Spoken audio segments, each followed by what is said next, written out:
I love WoW just as much as the next guy, and instead of always beating up on the game, I like to try and share my ideas to make the game better. Now, there's been a lot of talk within the community right now about low amounts of Mythic Plus players. I'm a strong believer that the best way to keep people playing is to foster strong guilds. People that opt into guilds will build social bonds that will help increase engagement and retention. So I don't know if you know this, but I'm the guild master of a guild over on Area 52. We do Mythic Plus because it works better for us. It can be kind of hard to get into raiding because it takes so long to clear a raid. You need so many members, and it's hard to gain experience when you have those roadblocks in front of you. So for us, it's just easier to do Mythic Plus because we can get together, we can do it as a small, contained group, and knock it out. But the problem is right now there's not a huge incentive to playing with the guild. Aside from just learning to work well as a team and building social bonds, one of the problems I'm noticing is we often feel pressured to playing roles that we don't want to because they're in the meta. Now that's not a major deal except when the class you want to play is really bad this season. One of the problems we run into is that not all of our members are at the same level, and that can lead to animosity. Everybody wants to run the highest key possible, but not everybody in the guild is able to play the game at the same level.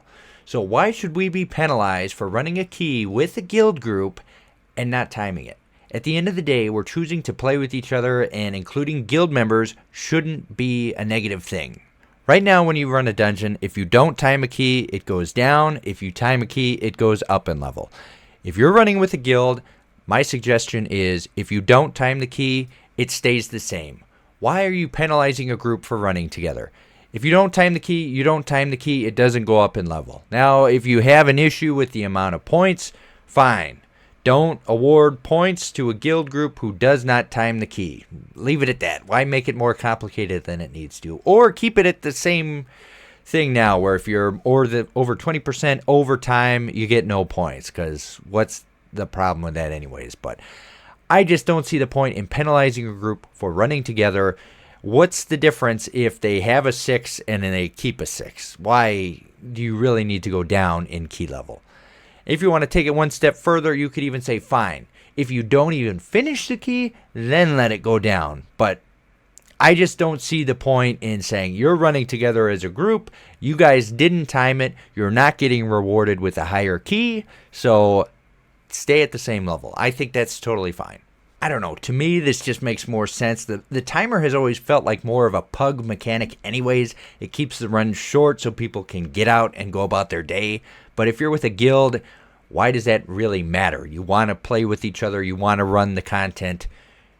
But fine, keep the timer there, but if you don't time it, why penalize the group? That's just my thought. What do you guys think? Should they implement this in Mythic Plus? I think that would help people with guilds. I think that would increase engagement, keep people playing longer. I don't know. That's coming from a guy who's played WoW for a long time, and I just know that I enjoy the game more when I'm in a guild. I don't think you should penalize people who are not in guilds, but there should be benefits to playing in guilds and keeping people happy and together and playing. So yeah, let me know what you think down in the comments section below. Would you like to see this in World of Warcraft, or am I just crazy? Until next time, I'll see you later. This video is brought to you by your support on Patreon.